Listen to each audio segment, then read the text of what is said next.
That is the thing that really makes Love's Arm different, is that they're not just available to people who need help, they are going to them. They're going out into the streets and saying, there's another way for you. Some of the issues I see that really are a setback sometimes is people not having awareness of this problem, that it is as big as it is.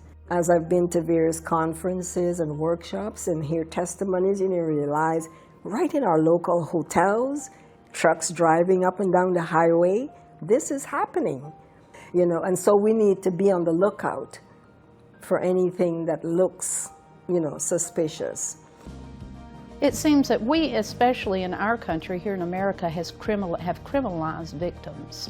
And so I say that to say that many people don't see these women and children who have been so damaged.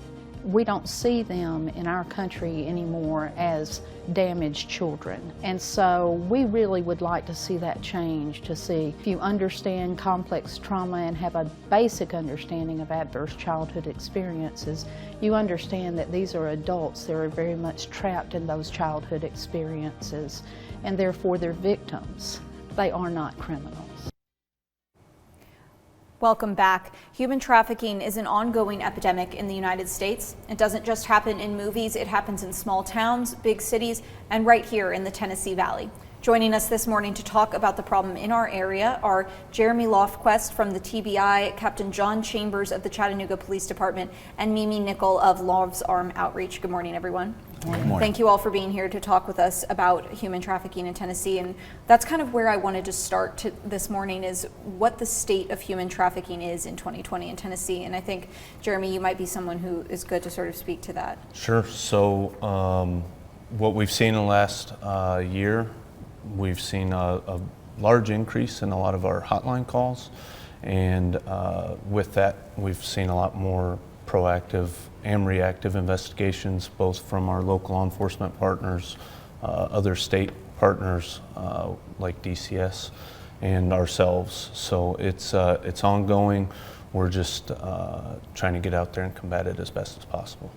And when we talk about these victims and also the perpetrators, what's sort of the MO these days? Who are these women that are unfortunately being human trafficked, and who is doing the human trafficking?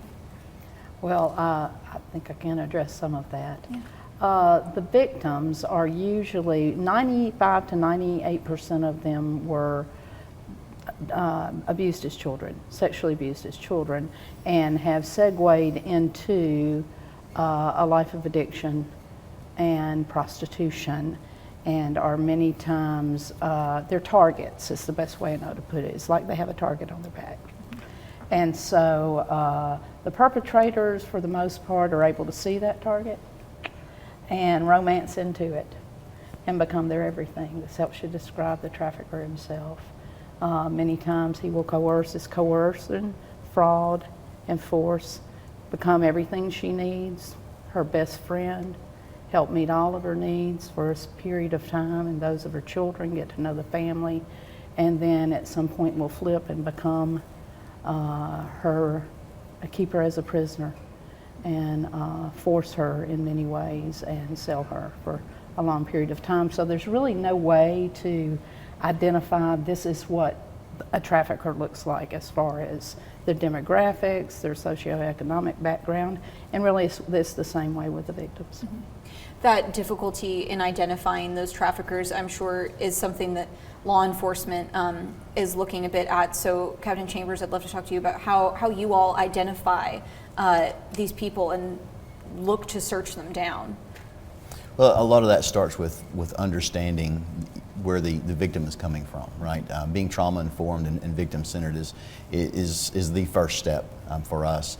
And oftentimes we find that when we do encounter potential victims of sexual exploitation, that they're not forthcoming with whom they're working with or whom is forcing them.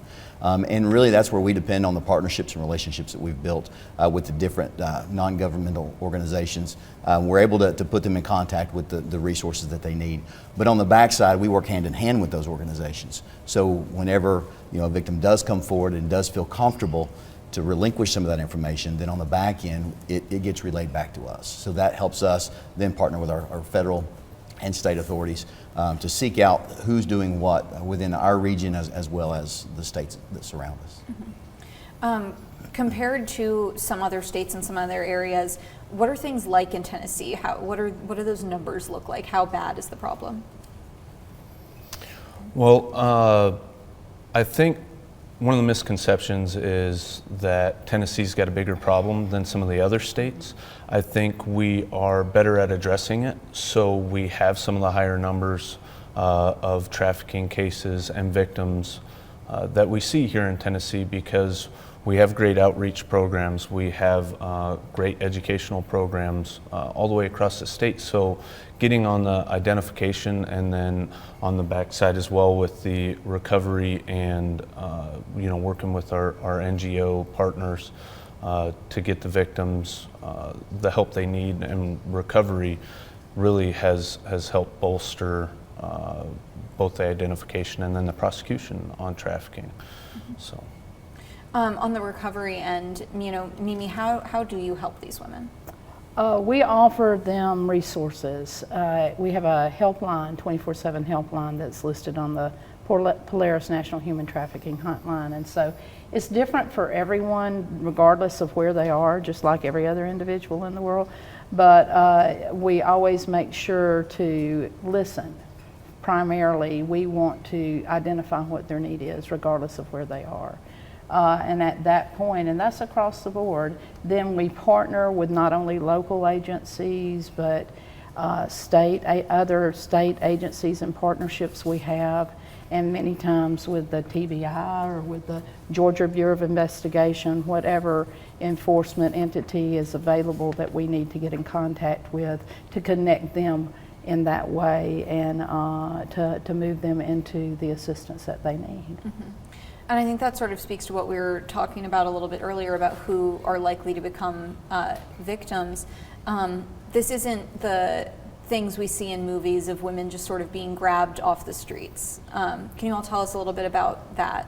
That's about a 12%, isn't it? Very low. Very low percentage of victims of trafficking are actually snatched off the streets or have people putting Coke bottles in tires and all of that. It's a very small percentage.